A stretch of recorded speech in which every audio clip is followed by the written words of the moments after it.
Moi, je capte l'affect des darons qui, pendant les révoltes urbaines pour Naël,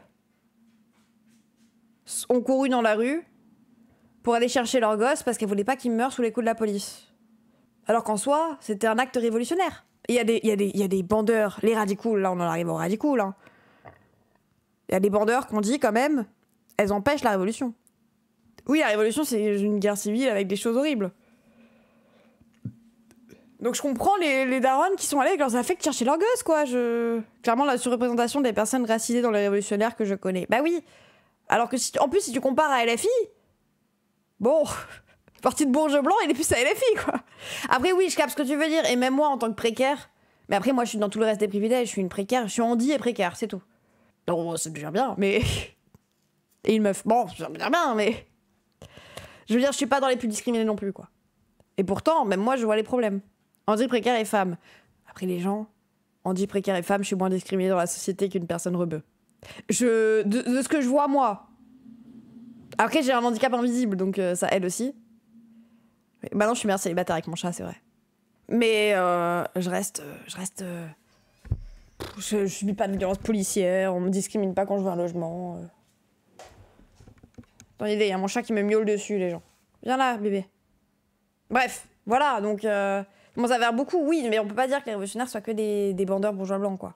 Compte tenu de la manière avec laquelle ils se comportent. C'est pourquoi je rappelle solennellement que l'autorité n'est pas l'autoritarisme, que l'autoritarisme est le signal de l'échec de l'autorité. Oui, de fou, et que l'État républicain s'honore de sa laïcité et ah, mais je suis d'accord avec toi, ayant fait du service de ses serviteurs qui doivent obéir et garder pour eux leurs opinions politiques. Les préfets n'ont pas à traiter une parlementaire comme Madame Rima Hassan de française de papier, ni de terroriste, ni de mafieuse. Wow, et quelqu'un dit ça? Je le dis, non pour me procurer je ne sais quelle vengeance à cette tribune, mais parce qu'il y va de la stabilité de l'État. Après, ne pas vouloir aller voter à la fille parce que c'est anti-révolutionnaire, c'est vraiment un truc de bandeur blanc. Anas Kazib. En fait, dans tous les cas, vous me sortez les takes d'Anas Kazib. Même LO, ils vont voter. Ils votent LO. C'est pas que des bobos bourgeois, mais faut avouer quand ils se permettent de dire à la fille inutile. Oui, mais après, en plus, le truc, c'est que je suis d'accord avec vous, moi, les gens.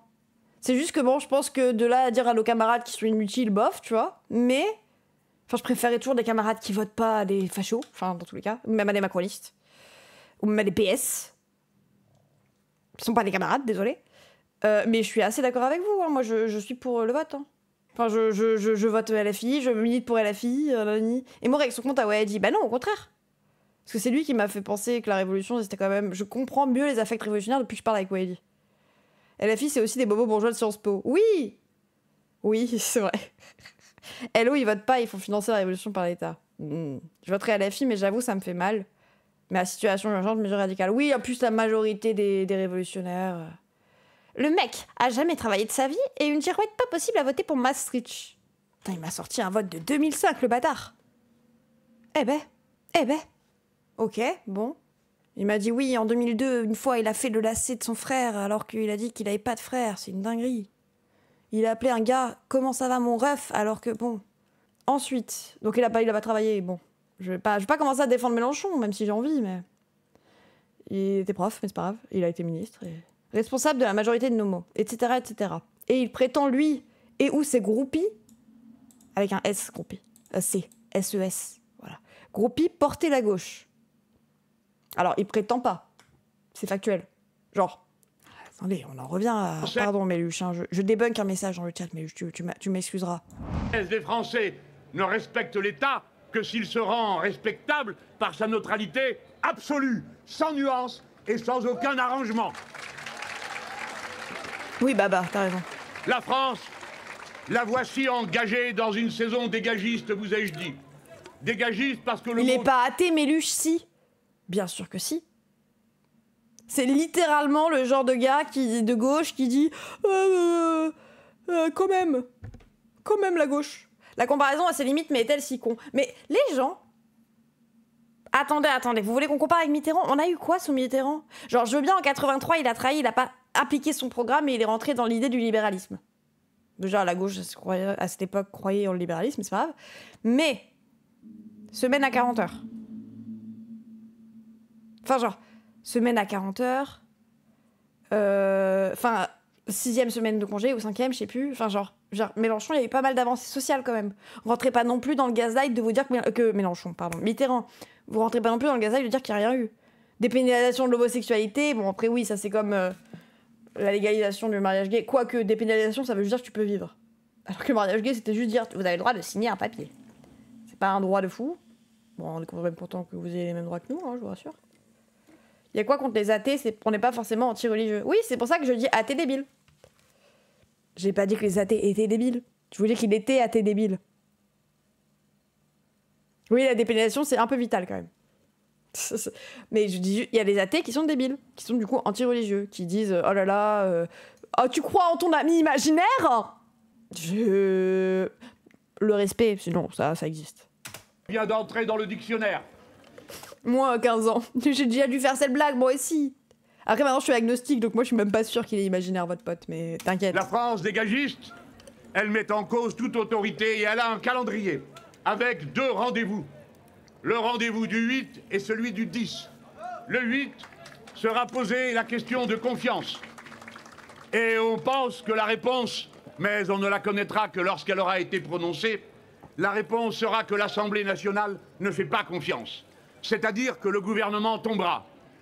Mais comme ce sera la première fois depuis 5 ans qu'un Premier ministre pose la question de confiance alors que nous sommes en République, alors je commencerai, nonobstant toutes nos divergences avec M. Bayrou, par dire que je salue son honnêteté républicaine qui aura consisté à poser la question qu'aucun de ses prédécesseurs n'a voulu poser. Je dirai ensuite que le 8, si vous vous en sentez, sachez que ce sera d'abord une victoire populaire. Et c'est pourquoi, sans doute... Putain, c'est demain, les gens, c'est demain. Ok. De faire Il a pris son temps, quand même. Je rappelle que Bayrou a fait 7 mois de présidence. Et qu'au bout de 6 mois, tu débloques la retraite. Vous enculez les bâtards. Départ devant les préfectures, car ce sera votre victoire. Je le dis en pesant mes mots. Car, il va voir son cul sauvé par ELV et le PS. Moi, je pense au moins ils s'abstiennent. S'ils votent pas contre, ils s'abstiennent. Et du coup, bah, ça sert à rien parce qu'il faut voter pour. Ça fait juste baisser le nombre qu'il faut pour la majorité. Mais je ne pense pas que le PS et ELV gagnent quoi que ce soit à l'idée de... Non, mais t'es même fou. Pas du tout. Il saute dans tous les scénarios. Non, mais même... Salut Assassin. Le PS et ELV ne vont pas le sauver parce qu'ils espèrent récupérer sa place. Vous êtes fous? Olivier Faure est persuadé, si l'abstention est partielle... Non, mais ils veulent récupérer sa place. Ils veulent qu'Olivier Faure soit nommé Premier ministre. Le PS a intérêt à ce que Bayrou tombe. Bah oui. Le 15 juillet, M. Bayrou a déposé un plan abominable contre les acquis sociaux des Français. Et puis, nous avons vu aussitôt 2 millions de signatures pour abolir la loi du plomb, signal d'une intense activité civique dans les profondeurs du pays et d'une conscience citoyenne éveillée. Et puis, nous avons vu l'appel... Imaginez, il tombe pas. Oui, voilà. Moi, j'arrive à imaginer qu'il tombe pas. Je sais pas comment. La gauche athéophobe. On n'est pas athéophobe, nada. On dit juste que si toi, t'es... Enfin, genre, là, t'es en train de dire le racisme anti-blanc, quoi. Dose. J'ai tellement l'impression que ça peut arriver. Oui, moi aussi, j'ai l'impression que c'est moyen. En fait, tant que c'est pas fait, moi, j'arrive pas à y croire. Dans tous les cas. Mais là, j'ai un peu du mal quand même à voir dans quel scénario. Le RN n'y gagnerait rien, le PS n'y gagnerait rien, personne n'y gagnerait rien. La théophobie tue en France. D'accord. Pour le 10 septembre. L'athéisme vient pas d'Europe. Vient pas Europe. Vient Et pas aussitôt, nous avons vu commencer le cœur de ceux qui attribuaient cet appel aux martiens, aux extraterrestres, aux reptiliens, aux Russes et à je ne sais qui encore. Juste un petit message pour dire de penser à t'abonner, de penser à nous rejoindre sur Twitch si jamais, et surtout, si t'as les moyens, et si tu peux soutenir mon travail, directement faire un don sur PayPal. Merci YouTube. Quant à nous, observant de plus près ce qui se passait, nous nous sommes rendus compte qu'il s'agissait de débuts d'assemblées citoyennes, qui avaient pour principal objectif de n'appartenir politiquement à personne. C'est vrai. Et dont je souhaite encore à cette heure qu'elles n'appartiennent à personne, car c'est la condition. Non, maintenant c'est la gauche mélanchoniste. La théophobie tue. La gauche est athée au départ, juste elle accepte les non-athées. Attends, vous voulez vraiment avoir ce débat? Non, la gauche n'est pas athée. Macron a une idée derrière la tête, sinon il aurait jamais accepté... Oui, on parle de politique un peu. Macron a une idée derrière la tête, sinon il aurait jamais accepté de faire voter la confiance demain de son gouvernement. Ah, je pense que lui-même n'aime plus Bayrou, en vrai. Je crois que Bayrou, il croit vraiment. Oui, on dirait le chat de Casus Lady, hein, mais bon. Et les religions, toutes sont discriminantes pour les femmes. Oui, la société est discriminante pour les femmes. Oh, nous devons tuer tous les êtres humains, alors. La laïcité, c'est aussi la liberté du culte. Oui, c'est ne pas reconnaître... Enfin, les usagers ont le droit de croire. Enfin, genre, l'État ne doit pas interférer entre toi et ta religion. Et puis même les œuvres sociales, ça vient de l'Église catholique en France, oui, voilà. N'ont pas l'intention de s'affilier à tel ou tel mouvement ou parti, mais de marquer leur volonté de voir partir des pouvoirs illégitimes et rien d'autre. Ouais, moi, Cachou Bérénice. Et puis, nous avons observé que des fédérations syndicales de très haut niveau, telles que la fédération CGT du commerce, celle de la chimie, celle de l'énergie, appelaient à une journée de grève le 10, que Sudrail appelait une journée de grève. Alors nous avons dit, puisqu'il y a une grève, autant... Putain, pourquoi il y a autant de débiles aujourd'hui? Comptons les drapeaux français. Que tous ceux qui voudraient la faire se regroupent le même jour pour donner le plus de force possible à cet élan. Et c'est pourquoi j'ai été conduit à dire que je souhaitais qu'il y ait une grève générale ce jour-là, et je crois avoir exprimé quelque chose qui venait de la profondeur de notre peuple. Naturellement, ce Ouais, let's go, le grand remplacement est en marche. n'est pas à moi d'appeler à une telle grève générale, mais les circonstances ont fait qu'ensuite, les centrales syndicales CGT et Solidaires ont appelé à cette grève ainsi que d'autres.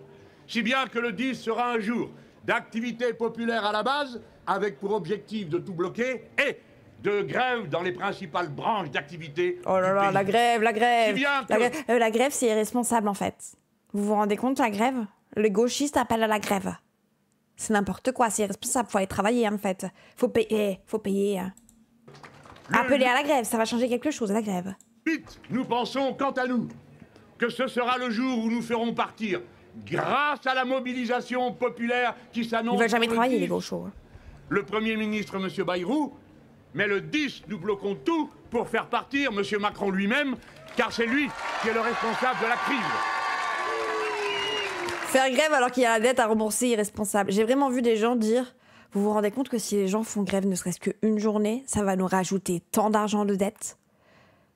Vous vous rendez compte, vraiment, les petites capitales que vous pensez l'être. Bayrou, il demande, vous faites hop hop hop. Il y aura...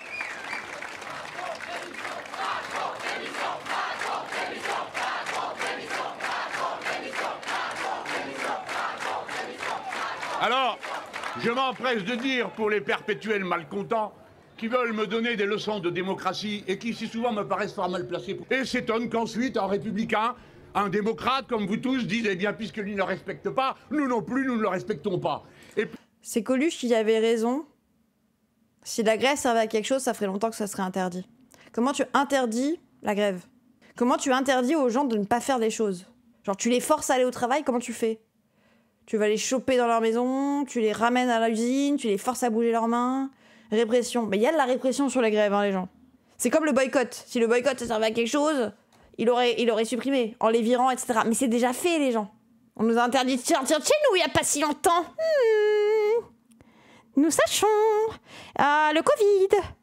Hashtag vax. Hashtag 5e dose de 5G. Puisqu'il a le droit de dissoudre l'Assemblée nationale et de ne tenir aucun compte de nous, alors nous, le peuple français, peuple libre... Et en plus, Coluche disait que les élections servaient à quelque chose, pas la grève. En plus! Nous décidons de le démettre, à moins qu'il ne se soumette d'ici là, mais la seule manière qu'il aurait de se soumettre serait de se démettre. Voilà où nous en sommes. Le 10, nous verrons, car je ne les connais pas. Quelles sont les formes d'action qui auront été décidées à la base par les assemblées citoyennes? Et par une prudence que j'approuve, celles-ci ne mettent pas en ligne sur les réseaux sociaux les actions qu'elles se préparent à faire. Alors je ferai comme tout le monde, j'observerai. Mais je sais que ce jour-là, nous aurons une conjonction unique dans l'histoire récente de notre pays. La conjonction entre l'action des assemblées citoyennes, du peuple en général, et celle des organisations syndicales, c'est-à-dire du peuple ouvrier, syndiqué et salarié. C'est un cas unique, et c'est pourquoi il faut que les actions du peuple lui-même soient notoires et visibles pour qu'on comprenne qu'un acteur nouveau est né en politique, le peuple. Il est à la fois un acteur social, un acteur politique, et il prend ses décisions par ses propres organes, comme les salariés les prennent dans les assemblées, dans les entreprises. Le peuple les prend dans ses assemblées citoyennes. Marquez par votre action le 10 que le peuple est acteur fondamental de l'histoire en France, que c'est lui, l'auteur de la République, et le seul souverain dans ce pays. La colère... Il pète la forme, regardez-le bien sûr qu'il va y aller. Mais arrêtez. Tu pourrais supprimer les protections du droit de grève, incluant la protection de l'emploi. En théorie, un employé ne peut pas être renvoyé pour motif qu'elle est gréviste. Oui, effectivement. Tu ne peux pas renvoyer quelqu'un en écrivant « il fait la grève ». Tu peux virer quelqu'un en disant « ah... convention, ouais, on le fait ensemble parce que il est pas... Ils trouveront un autre motif. Vraiment, ils trouveront un autre motif. C'est ça le truc en fait, c'est que oui, en théorie, il a du mal à s'intégrer. Le rendement est pas très bon quoi. Donc bon, je sais pas. Hein. Et oui, effectivement, enfin genre, on peut pénaliser l'appel à la grève ou l'appel au boycott pour nuire aux porteurs de projets de grève. Bah en soi, oui, tu peux dire que c'est une volonté de terrorisme, mais après, comment tu justifies la liberté d'expression quoi? C'est que pour eux, la liberté d'expression doit être valide et légitime, parce que sinon, ils n'auront pas la liberté de tout dire. Tu fous la pression au taf. Oui, non, mais vous inquiétez pas que ceux qui ont déjà fait grève, ils le savent. Mais dans tous les cas, à quel point il n'y a pas de répression, à quel point ils n'ont pas déjà forcé des gens à aller travailler, buter des gens. Même, c'est comme le même sujet sur le boycott. Si le boycott servait vraiment à quelque chose, il l'aurait interdit. Oui, bah, c'est ne pas connaître l'histoire du boycott que de penser ça. Si ça servait... Penser que le boycott ne sert à rien, c'est ne pas connaître ce qu'est le boycott. Littéralement... L'un des premiers boycotts, ça a été le boycott des Noirs sur les bus. Aux États-Unis. Quand il y avait encore la Rosa Parks, la ségrégation raciale dans les bus, etc. etc. Pour faire tomber la ségrégation raciale dans les bus et le fait que les Noirs étaient obligés de rester debout et les Blancs assis, toutes les personnes non blanches ont décidé d'arrêter de prendre le bus. Ils ont boycotté le bus. Ah, ça les a fait chier, hein, parce que c'est contraignant un boycott. Hein. Ils ont arrêté de prendre le bus. Bah du coup, les personnes dans les banlieues défavorisées ont fait en sorte d'arrêter de prendre le bus. Le boycott a été inventé en Irlande du Nord, je veux dire un des premiers. Et du coup, bah, le bus a perdu en consommation, et de moins en moins de personnes prenaient le bus, ce n'était pas rentable. Oh là là, un impact au capitalisme. Oh non, nous qui voulions faire beaucoup de thunes avec nos bus, on fait moins de thunes. Ils ont autorisé les Noirs à s'asseoir dans le bus, pour qu'ils reprennent le bus, pour faire fonctionner l'économie. Donc oui. En fait, même si quand on cite un humoriste, vous prenez la chose premier degré sans se départir un minimum. Vous mettez les gens dans les cases sans savoir d'eux. Oui, mais cite bien la phrase alors, c'est Vispaxem. Là, t'as cité une phrase mal. Enfin, genre, comment on peut te faire confiance après? Désolé. Alors que les mobus. Amis, mesdames, messieurs, la colère est légitime et elle est profonde. Ce n'est pas par caprice qu'une nouvelle fois, des gens vont faire le sacrifice de la paye quotidienne. Ce n'est pas par caprice qu'ils vont tout bloquer. Ils le font parce que la situation est devenue invivable pour une majorité de gens dans ce pays. Parce qu'il y en a marre, quand on travaille tant, quand on fait tant d'efforts, d'avoir le frigo vide, de se demander si à la fin du mois, on va devoir payer ou bien le loyer, ou bien la facture d'électricité. Ouais. Et que cette vie est invivable, il faut que les puissants le voient et l'entendent. Et ceux qui bénéficient d'un certain confort de vie aujourd'hui doivent se dire que leur devoir moral, leur devoir civique est d'aller aux côtés du peuple qui pâtit pour partager sa peine, sa souffrance et l'en libérer. Bah ouais, les gens finissent pas le mois, les gens réfléchissent en est-ce que je paye ma facture d'essence ou est-ce que je paye ma bouffe, oui. Ouais, la grève ça coûte alors que t'es déjà dans une merde noire, oui, il y en a quand même qui vont le faire quoi. En fait, dans tous les cas, si les riches n'ont pas une raison morale d'arrêter de nous voler de voler les gens, parce que je rappelle, hein, l'état des richesses en France, c'est que les pauvres s'appauvrissent et les riches s'enrichissent. C'est au moins depuis Macron, même sous Hollande, je pense que c'était déjà le cas. Et surtout, ça a augmenté depuis Macron. Les riches sont toujours de plus en plus riches et les pauvres sont toujours de plus en plus pauvres. Je suis désolée, même si les riches, au bout d'un moment, n'acceptent pas de payer leurs impôts par devoir moral, ça crée des Luigi's Mangione. Ça crée des gens qui pètent un plomb, parce qu'au bout d'un moment où les gens n'ont plus rien à perdre, la violence s'instille. Donc bon, Quand le gouvernement nie les droits du peuple ou d'une partie du peuple, l'insurrection est, pour le peuple et chaque partie du peuple, le plus sacré des droits et le plus indispensable des devoirs. J'aime bien cette phrase. Depuis les années 80 au moins, ouais, oui, ça m'étonne pas. Hein. Mais là, c'est de pire en pire sous Macron, notamment, vraiment tous les ans, ils vous sortent les chiffres, bon. Et t'es un peu en mode... Depuis 96, les riches ont multiplié leur fortune par 14. Et solennellement en garde, puissants de la terre. On en parlera d'ailleurs, Elisabeth. Vous qui avez méprisé ceux qui luttent contre le génocide, vous avez ruiné moralement votre cause et votre camp. Et ceux qui, dans ce pays, continuent à mépriser le peuple en lui attribuant toutes sortes de manipulateurs ou toutes sortes de raisons d'agir qui ne correspondent à rien de ce qu'il se prépare faire, vous ruinez tout votre crédit.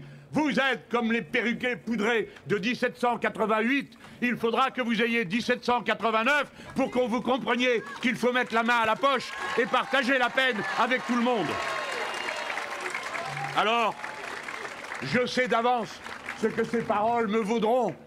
Et bien sûr, de nouveau, on excipera de ceux qui a pu déplaire dans le déroulement de la Révolution de 89, car c'est bien connu. Les perriquets poudrés de 1788. Bah les gens, dites-vous que l'extrême droite et la droite, ils sont terrifiés. Moi, je vais me resservir de CNAFO, je suis désolée.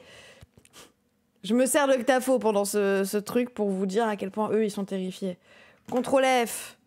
Elle parlait de Léaumont. Elle parlait de Robespierre. Ils sont terrifiés et ils en viennent à revenir sur l'histoire de la France. Ceux qui te font des phrases grandiloquentes pour te dire « Oh, la France, ces gens-là n'aiment pas la France », détestent le fait que à gauche, on parle de la Révolution française. Ils ont peur pour leur tête, je sais pas.